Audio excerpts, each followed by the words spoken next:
Hi, hey, hello. If you're new here, my name is Rain. If you're not new here, welcome back. I really appreciate you stopping on by.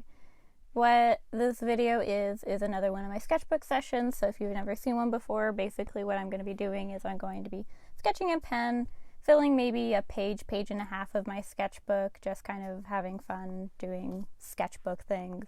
Probably have some music intermissions here and there, and today the actual thematic goal is I want to do a spread or a composition sketch based on one of my favorite songs from the, I believe it's 1990s, it might be a little older, but the Jekyll and Hyde, a Gothic Thriller Musical soundtrack. I absolutely love the song The World Has Gone Insane from that musical, and it just has such intense visual imagery to it when I'm listening to it, and I just have been having this composition kind of sitting in the back of my brain for a while now, and I just decided what better thing to do for a little sketchbook session than to just I guess do a musical inspired little composition. I'm not going to do a full illustration today. However, it really kind of feels it hits home on a mental health aspect in a way. So I might make my next project in my portfolio art class series kind of also vaguely inspired by what I'm doing today. We'll see. My first project for that is OCD, so I'm not entirely sure if I'll do anything that quite touches on this, but I'm definitely not looking to add another massive project to my lineup at the moment. But I, spoiler alert, do like the concept I come up with for this and kind of the way I capture the way it plays in my head, so it might get a bigger illustration pretty soon. That might be encouraged a little bit more if you guys like it and want to see me approach it bigger and maybe with color, but that's a bit more dependent. So generally, the whole idea here is to just capture this level of intense panic and delirium that is kind of being described in the song. My general goal is to basically capture the way it feels like Jekyll / Hyde, because this is a bit later in the musical, so they are kind of getting a little bit harder to distinguish from themselves and each other at this point. But to try and capture this frantic panic, this feeling of going through a old rickety lab in a complete delirious state, feeling like demons are haunting, like everything's falling apart. It kind of touches on, almost in a way, a similar, not a vibe, but kind of level of panic that would be kind of indicative of a bit of a solid OCD panic. It very much feels like frantically needing to do something all of a sudden super abruptly, like you just completely cannot function, cannot think until this task is complete, because it's just driving your brain up a wall, just absolutely destroying your ability to focus. And I just love the feeling of this song, and I just have this such an intense, I haven't seen the musical. I do believe there's an HBO recording of it, but I haven't been able to confirm that at the time of me recording my voiceover. And I also just, I don't know, sometimes I just really like to listen to the soundtrack instead of watch the musical. If it's not a musical that had a movie made for it, and it's kind of only ever existed on Broadway, I just kind of prefer to listen to the soundtrack and not touch the musical. Partially because I just don't really want to watch it re-uploaded on really low quality cameras. And I also just kind of worry that since it wasn't recorded, maybe it'll take away some of the magic the music has for me when I just listen to it. So I haven't actually gone out of my way to locate recordings of this. So to be entirely fair, maybe my visual imagery is super off here, but it's just based on the song, not the actual scenes from the musical. However, the way it just feels like we're frantically going through Jekyll's laboratory, and the way I envision it to be more of a Frankenstein, like an old 50s style Frankenstein laboratory. It feels so dingy and maybe macabre a little bit, and I really, really like that about the way it plays in my head at the very least. And so kind of ideally I want that captured in my sketch.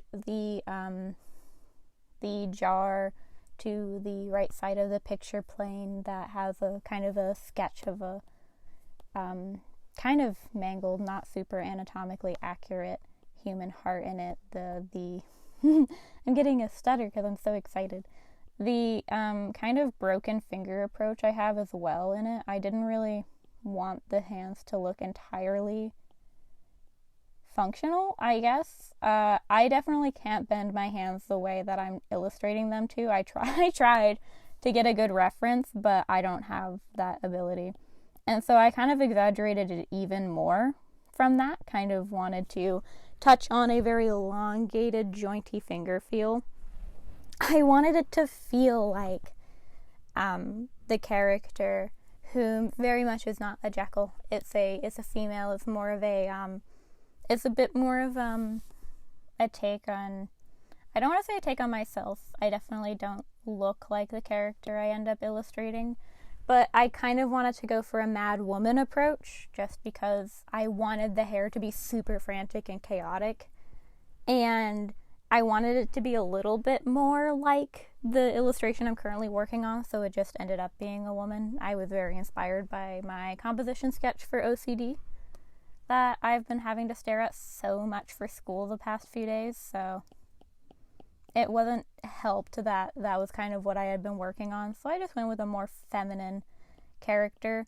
And I just I don't have a distaste for the way women are portrayed in the movie, but I definitely, not the movie, the musical, but I did kind of want to make a mad female scientist. I kind of wanted to play on the idea of, like, what if Hyde and Jekyll, because they're kind of consuming each other at this point, what if they had a mad female scientist assistant or counterpart, or what if this was a more gender-bent situation?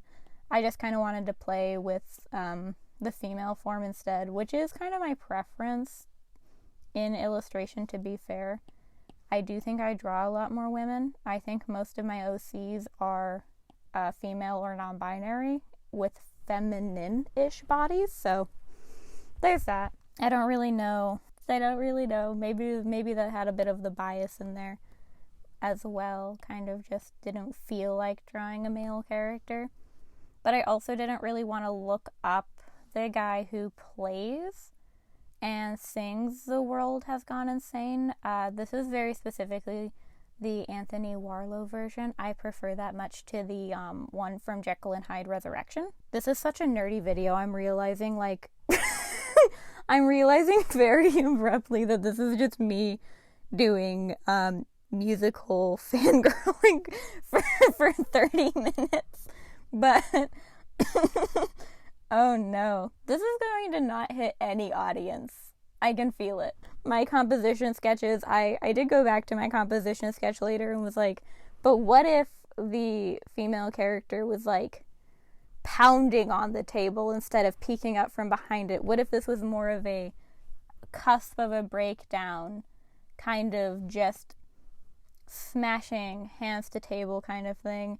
And I do really like that composition. However, for just this little kind of sketchbook thing that I'm doing and for playing around in my sketchbook, I did want to just kind of keep with the original concept. I don't know, I didn't hate it, but I definitely was having a lot more fun with the downward angle.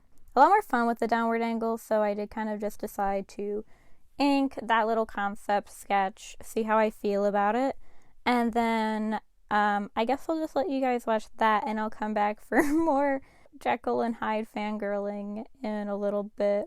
It's been like 11 minutes of recording the voiceover, so hopefully you guys can have a bit of a music break before I fangirl more. Hear you after. I guess I'll talk at you after the break, I guess.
So, back from music break, fangirl break, actually getting into the proper, big sketch for the spread. I don't actually fill the full page. I'm going to just do something very big that I'm thinking through right now in actual visual video format.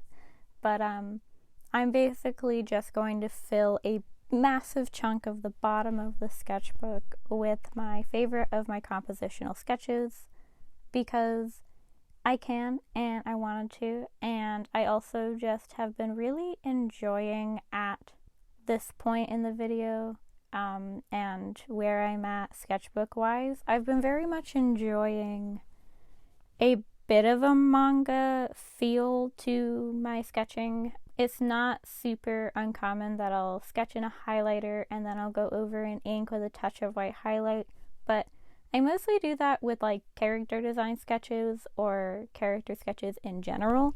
So when it came to this, I just wanted to do something that kind of felt like a bit of a manga panel.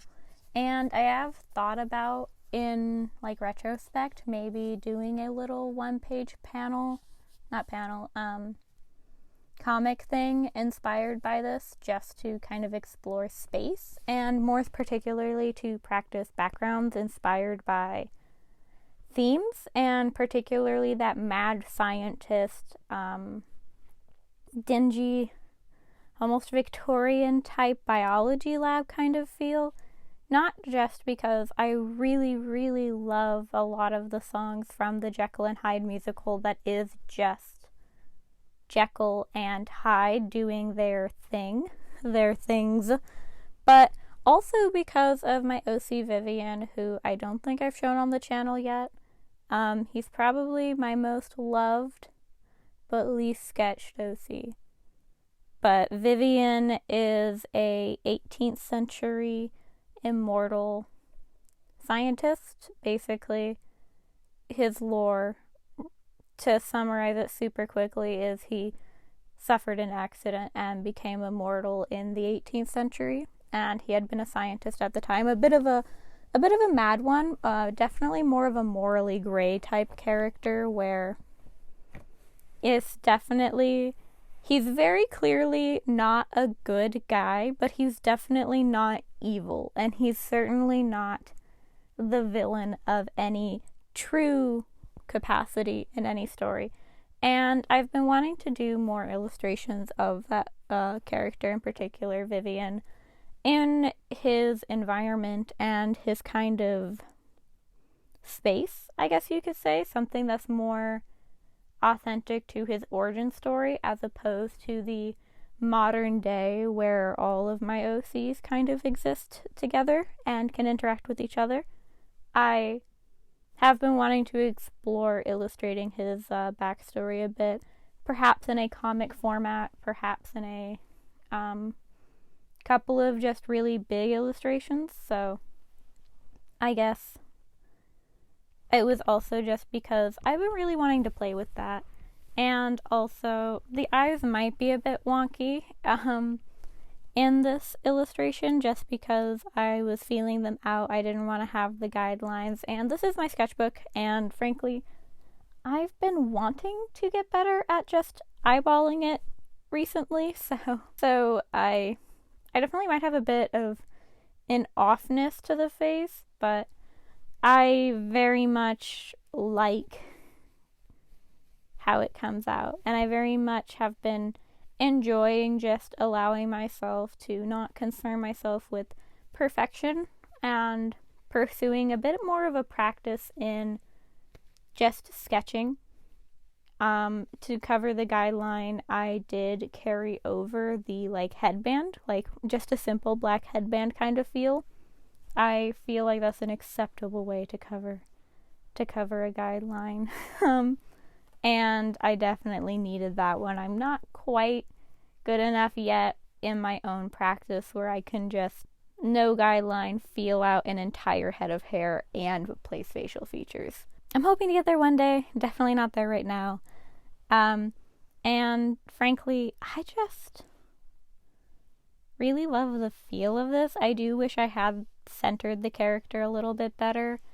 Perhaps if I were to go back in time and do this again, I would like to have stretched my panel all the way to the edges of the page, had it be a shorter rectangle. It would be the same height, but it would feel shorter because it would be spread the entire length of the page, and allowed myself to really just add to the environment and the overall scene that I'm creating.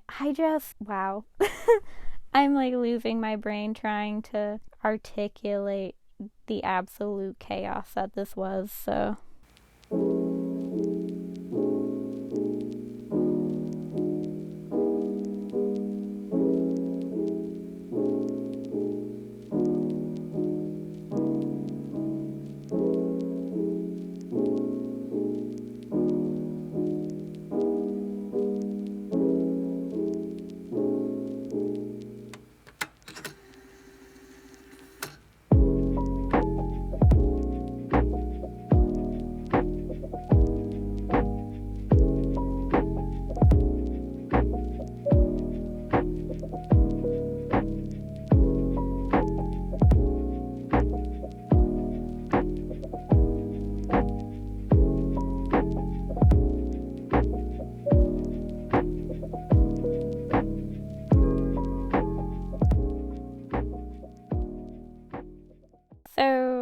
at this point, starting the inking process with a bit of a bigger brush pen, my cat decided to come and wreak havoc upon my life.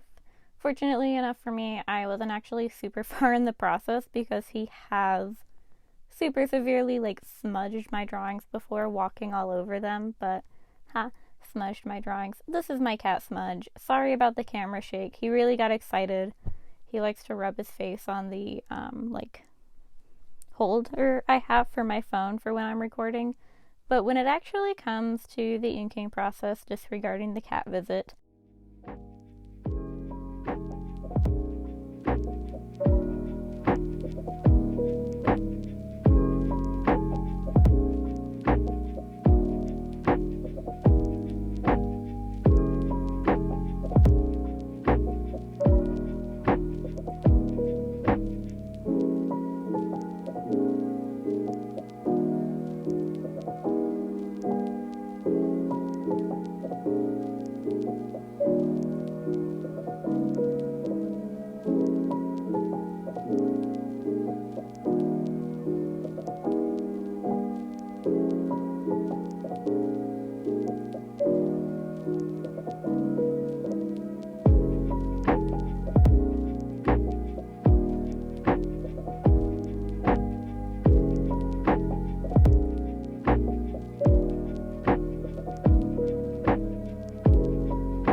I generally don't actually follow my lines super strongly. I do with hands and rectangles and stuff, but a big beauty of brush pens for me, as someone who really struggles with brush pens and bad handshakes due to my health, I find that the kind of carefree nature that you can acquire by just being playful and almost improvising on your own sketch with a nice textured brush pen is kind of the only way I can work with brush pens without feeling kind of bad about myself, because I have a hard time following my own lines, and so I kind of just got playful. So you can definitely see where I took my own liberties. You'll definitely see it in the hair. I do use my Tombow Fudenosuke pen for wisps and eyebrows and stuff a lot of the time, and fine lines, just because the Copic brush pen, which isn't a bad brush pen, but I'm not in love with it, it's kind of just like any loose brush pen as far as I'm concerned, it's really hard for me to control and get fine lines with. It definitely has to be a bit more of a impressionistic pen for me. I don't handle it super well, but also inking like this isn't my specialty or anything like that. It's definitely something I do for fun. I do intend to do Drawtober this year, and I do think it'll be very ink based, so maybe I'll get better then. Maybe I'll find out the secret to life when it comes to working with a nice loose soft tip brush pen. But I also have this issue with painting where I just can't line my own work with a paintbrush to save my life. So maybe it's just a me problem. Maybe I'm just really bad with brush pens. So there is that. But at this point in the drawing, I was actually almost getting Miss Frizzle energy from the Magic School Bus. My brain broke for a second there trying to think about it. Just kind of young Miss Frizzle energy, which wasn't my goal, because I don't necessarily know that I would like to canonize Miss Frizzle as having a teenage, early 20s psychological breakdown over the concept of the world absolutely deteriorating alongside your mental health because you are actually losing slip of reality. Losing control, and reality is slipping away from you as your inner demon Hyde character starts to consume you. I definitely don't canonize Miss Frizzle as having that experience, so it was definitely unintentional, but she kind of started giving me human experiment Miss Frizzle energy, and I don't know if I hate it or I love it. I'm definitely on the fence. So be sure to, if you have a thought about that, let me know in the comments, because I absolutely don't know how to feel about it. And one thing that I really ended up not liking about this illustration, and I do regret, is in trying to create a little triangle to indicate the edge of the nose, I feel like it almost ended up looking like a nose. I did have the little circle thing next to the left eye. Well, her right eye, our left. I definitely ended up feeling like it was a bit of a like cartoony nose instead of like the indicator of just the bridge of a nose, which I do end up really regretting. I do wish it was a little bit cleaner, or at least like I played with the line weights a bit better. But overall, I don't totally hate that. And I did get a lot more playful and impressionistic with the background because, frankly, I just didn't want the eye to be totally drawn to the background. I wanted the background to be like an afterthought that maybe had like one or two things that caught your eye really, but I, for the most part, just want the character to be the central focus. So when I'm thinking about maybe doing this as like a full illustration later, definitely need to think about how I want to position the character and the foreground to make the background just an afterthought, because I do want her and the table to be the priority. And I'm not entirely sure if I captured that. I do think I had a little bit too much background to the right side of the picture plane, but not a big deal. Overall, I'm super, super happy with this little sketchbook page. I think I'm going to do another composition after this video next to my cobblestone texture practice, just for the sake of filling the page a bit more. But I'm really happy with this, and I'm really glad I remembered to record it because I'm super stoked to share it. Now that that's over, I talk so much, I feel like I don't have enough time to say what I want to say at the end. And the music, not having the music wouldn't like fix the fact that like I find myself at the end and I want to talk beyond the illustration, you know? But ultimately, I would love to know what you think about this little sketchbook session. It is a lot messier and a lot more chaotic than some of my other ones. And yeah, like if you like, dislike if you dislike, comment, subscribe if you're interested in seeing more sketchbook sessions, following me along for my Work With Me vlog and Drawtober, for sure, because Drawtober is definitely going to be something I do. I'm thinking about making it a full comprehensive video where I just show Drawtober at the end of October, but if you want me to do weekly videos, maybe I'll do shorts for every drawing really quickly for Drawtober. Let me know about that, because I want to do what you guys want for that, because I've never done it fully before. I hope you have a wonderful rest of your day wherever you are, and thank you for watching all the way through. Bye!